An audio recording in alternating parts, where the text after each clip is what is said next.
दोस्तों, आज मैं आप लोगों के बीच एक महान समाज सुधारक कोल्हापुर के राजकुमार छत्रपति साहू जी महाराज के जीवन संघर्ष से जुड़ी महत्वपूर्ण जानकारी लेकर आया हूँ। उम्मीद है वर्तमान समय की चुनौतियों का सामना करने के लिए इनके जीवन से देश के युवाओं को काफी कुछ सीखने को मिलेगा। अगर आपको लगे कि इनके जीवन संघर्ष से समाज के युवाओं को प्रेरणा मिल सकता है तो इस वीडियो को अधिक से अधिक लोगों तक लाने में सहयोग करें।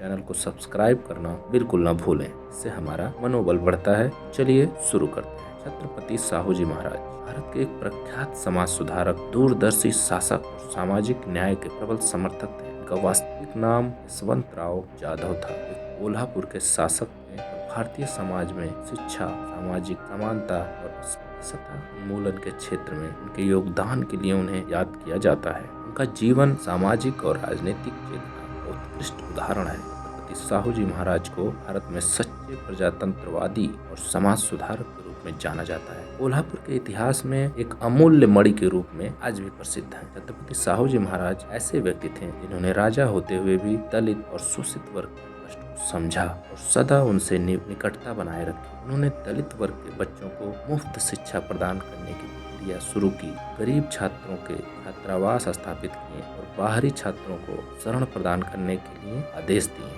साहू महाराज के शासन के दौरान बाल विवाह पर ईमानदारी से प्रतिबंध लगाया गया। उन्होंने अंतरजातीय विवाह और विधवा पुनर्विवाह पक्ष में समर्थन की आवाज उठाई।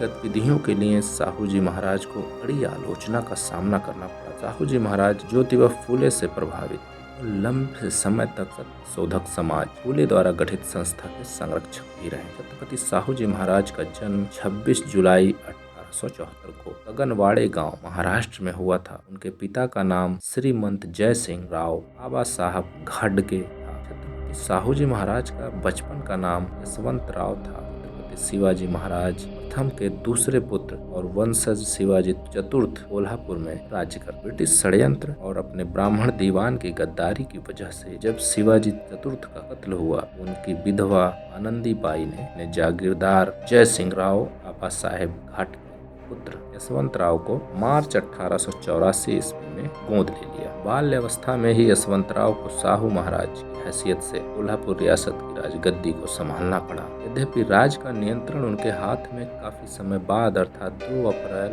1894 में और इसी के साथ उनके जीवन में बदलाव का दौर शुरू हुआ। साहू जी महाराज को कोल्हापुर और पुणे में आधुनिक शिक्षा दी गई। साहू जी महाराज शिक्षा राजकोट के राजकुमार महाविद्यालय और धारवाड़ में अंग्रेजी, मराठी और संस्कृत के विद्वान थे। उनकी शिक्षा ने उन्हें पश्चिमी विचारधारा और भारतीय परंपराओं का गहन ज्ञान दिया। उनके गुरु जस्टिस राणा डे और समाज सुधारक ज्योतिबा फूले विचारों ने उन पर गहरा प्रभाव डाला। साहू जी ने शिक्षा को सामाजिक उन्नति का सबसे महत्वपूर्ण साधन माना और इसे अपने शासनकाल का आधार बनाया। छत्रपति साहू जी महाराज का विवाह बड़ौदा के मराठा सरदार खान बीकर की बेटी लक्ष्मीबाई से हुआ था। उन्होंने अपने शासनकाल में देखा जातिवाद के कारण समाज का एक वर्ग पिस रहा है, तथा उन्होंने दलितों के उत्थान के लिए योजना बनाई और उस पर अमल प्रारंभ किया। छत्रपति साहू जी महाराज ने दलित और पिछड़ी जाति के लोगों के लिए विद्यालय खोले और छात्रावास बनवाए, जिससे उनमें शिक्षा का प्रचार हुआ और सामाजिक स्थिति बदलने लगी। परंतु उच्च वर्ग के लोगों ने इसका विरोध किया। छत्रपति साहू जी महाराज को अपना शत्रु समझने लगे। उनके पुरोहित ने यह कह दिया कि आप शूद्र हैं और शूद्र को वेद के मंत्र सुनने का अधिकार नहीं है। छत्रपति साहू जी महाराज ने इस सारे विरोध का डटकर सामना किया। उन्होंने अपने शासनकाल में किसानों, दलितों और पिछड़े वर्गों के जीवन स्तर को सुधारने के लिए अनेक सुधार लागू किए। वे सामाजिक और आर्थिक समानता के पक्षधर थे। साहू जी महाराज ने जातिगत भेदभाव और छुआछूत को समाप्त करने के लिए कई कदम उठाए। उन्होंने सार्वजनिक स्थानों, मंदिरों और कुओं को सभी जातियों के लिए खोलने का आदेश दिया। यह कदम उस समय के रूढ़िवादी समाज में एक क्रांतिकारी पहल थी। साहू जी महाराज ने शिक्षा को सभी वर्गों के लिए सुलभ बनाया। 1902 में उन्होंने अपने राज्य में पिछड़े वर्गों के लिए आरक्षण की व्यवस्था की, जो भारत में सामाजिक आरक्षण की पहली व्यवस्था मानी जाती है। उन्होंने दलित और पिछड़े वर्ग के छात्रों को मुफ्त शिक्षा, छात्रवृत्ति, छात्रावास सुविधाएं उपलब्ध कराई। उनके प्रयासों से कोल्हापुर में शिक्षा का स्तर काफी ऊंचा हुआ। साहू जी महाराज ने महिलाओं के अधिकारों के लिए भी काम किया। उन्होंने बाल विवाह, सती प्रथा और दहेज प्रथा का विरोध किया। उन्होंने विधवा पुनर्विवाह प्रोत्साहन दिया और महिलाओं के लिए शिक्षा का प्रचार प्रसार किया। साहू जी महाराज ने किसानों के हितों के लिए कई योजनाएं लागू की। उन्होंने लगान प्रणाली में सुधार किया, किसानों को उनकी फसल का उचित मूल्य दिलाने के लिए मंडियों की स्थापना की। साहू जी महाराज ने डॉक्टर भीमराव अंबेडकर के विचारों का समर्थन किया। वे अस्पृश्यता उन्मूलन और समानता के सिद्धांतों के प्रबल समर्थक थे। साहू जी महाराज ने मराठी भाषा, लोक कला और साहित्य को बढ़ावा दिया। उन्होंने कोल्हापुर में कई सांस्कृतिक और शैक्षणिक संस्थाओं की स्थापना की। उनका दरबार विद्वानों, कलाकारों और समाज सुधारकों का केंद्र था। साहू जी महाराज हर दिन बड़े सवेरे ही पास की नदी में स्नान करने जाया करते थे। परंपरा से चली आ रही प्रथा के अनुसार इस दौरान ब्राह्मण पंडित मंत्रोच्चार किया करता था। एक दिन बंबई से पधारे प्रसिद्ध उद्धारक राजा राम शास्त्री भागवत भी उनके साथ हो लिए थे। महाराजा कोल्हापुर के स्नान के दौरान ब्राह्मण पंडित द्वारा मंत्रोच्चार किए गए श्लोक को सुनकर राजा राम शास्त्री अचंभित रह गए। पूछे जाने पर ब्राह्मण पंडित ने कहा कि चूंकि महाराज शूद्र हैं, इसलिए वे वैदिक मंत्रोच्चार न कर पौराणिक मंत्रोच्चार करते हैं।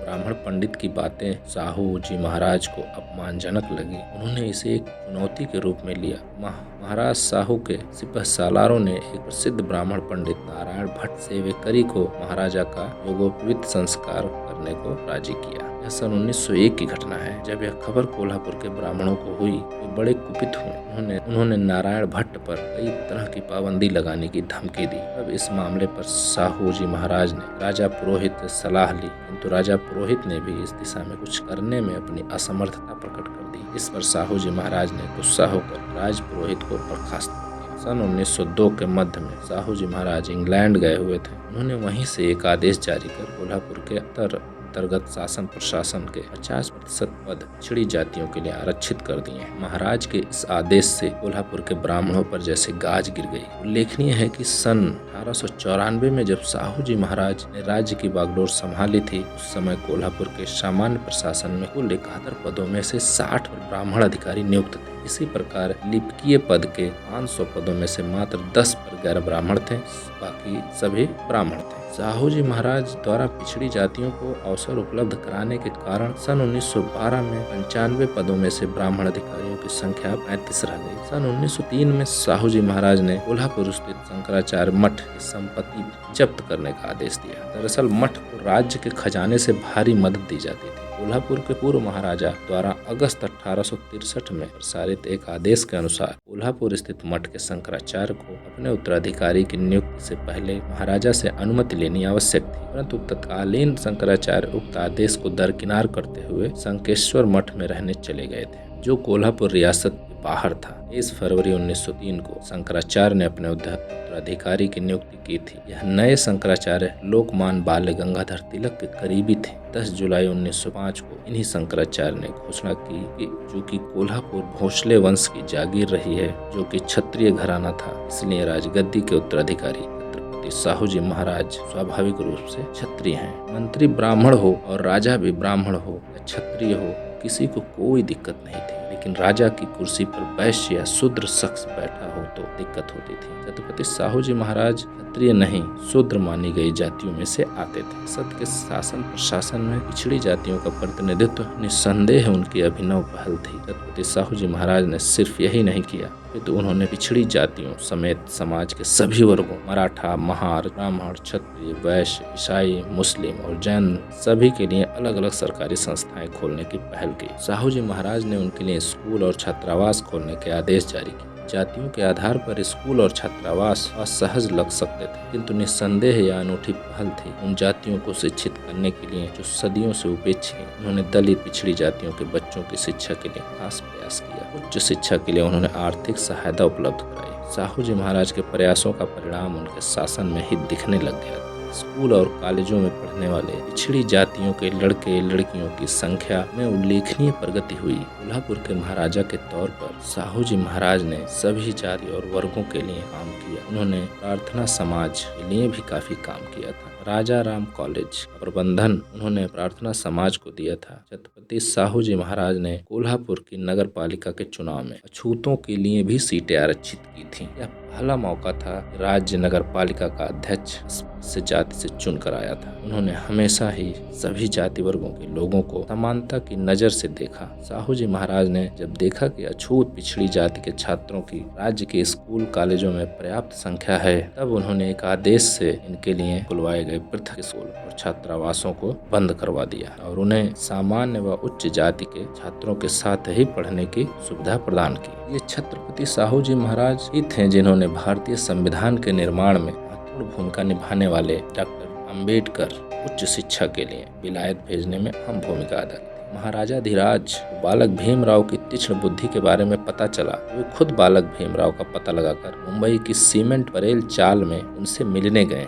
कि उन्हें किसी सहायता की आवश्यकता हो तो दी जा सके। साहू जी महाराज ने डॉक्टर भीमराव अम्बेडकर के मूक नायक समाचार पत्र के प्रकाशन में भी सहायता की। महाराजा के राज्य में कोल्हापुर के अंदर ही दलित पिछड़ी जातियों के दर्जनों समाचार पत्र और पत्रिकाएं प्रकाशित होती थी। सदियों से जिन लोगों को अपनी बात कहने का हक नहीं था, महाराजा के शासन ने उन्हें बोलने की स्वतंत्रता प्रदान कर दी थी। छत्रपति साहू जी महाराज के कार्यों से उनके विरोधी भयभीत थे और उन्हें जान से मारने की धमकियां दे रहे थे। इस पर उन्होंने कहा था कि वे गद्दी छोड़ सकते हैं मगर सामाजिक प्रतिबद्धता के कार्यों से वे पीछे नहीं हट सकते। साहू जी महाराज ने 15 जनवरी 1919 को अपने आदेश में कहा था कि उनके राज्य के किसी भी कार्यालय और गांव पंचायतों में भी दलित पिछड़ी जातियों के साथ साथ समानता का बर्ताव हो यह सुनिश्चित किया जाए। उनका स्पष्ट कहना था छुआछूत को बर्दाश्त नहीं किया जाएगा। उच्च जातियों को दलित जाति के लोगों के साथ मानवीय व्यवहार करना ही चाहिए। जब तक आदमी को आदमी नहीं समझा जाएगा, समाज का चौतरफा विकास असंभव है। 15 अप्रैल 1920 को नासिक में दोजी विद्यार्थी छात्रावास की नींव का पत्थर रखते हुए साहू जी महाराज ने कहा था, जातिवाद का अंत जरूरी है। जाति को समर्थन देना अपराध है। हमारे समाज की उन्नति में सबसे बड़ी बाधा जाति है। जाति आधारित संगठनों के निहित स्वार्थ होते हैं। निश्चित रूप से ऐसे संगठनों को अपनी शक्ति का उपयोग जातियों को मजबूत करने के बजाय इनके खात्मे के लिए करना चाहिए। छत्रपति साहू जी महाराज का निधन 10 मई 1922 को मुंबई में हुआ। उनका समाज के किसी भी वर्ग से किसी भी प्रकार का द्वेष नहीं था। उन्होंने सामाजिक परिवर्तन की दिशा में जो क्रांतिकारी उपाय किए थे वह इतिहास में याद रखे जाएंगे। छत्रपति साहू जी महाराज एक ऐसे शासक थे जिन्होंने सामाजिक और आर्थिक सुधारों के माध्यम से भारतीय समाज को नई दिशा दी। उनका जीवन हमें यह सिखाता है कि समर्पण, दूरदर्शिता और साहस से समाज में सकारात्मक बदलाव लाए जा सकते हैं। ये न केवल महाराष्ट्र बल्कि पूरे भारत के लिए एक प्रेरणा स्रोत है। उनकी विरासत आज भी सामाजिक न्याय और समानता के आंदोलन में जीवित है। साथियों, यदि यह जानकारी आपको अच्छी लगे तो इसे अपने जानने वाले सभी लोगों तक भेजें तथा चैनल को सब्सक्राइब अवश्य कर लें और अपना सुझाव हमें कमेंट बॉक्स में लिखें जिससे हम सुधार कर सकें। इससे हमारा मनोबल बढ़ता है। जय हिंद, जय भारत।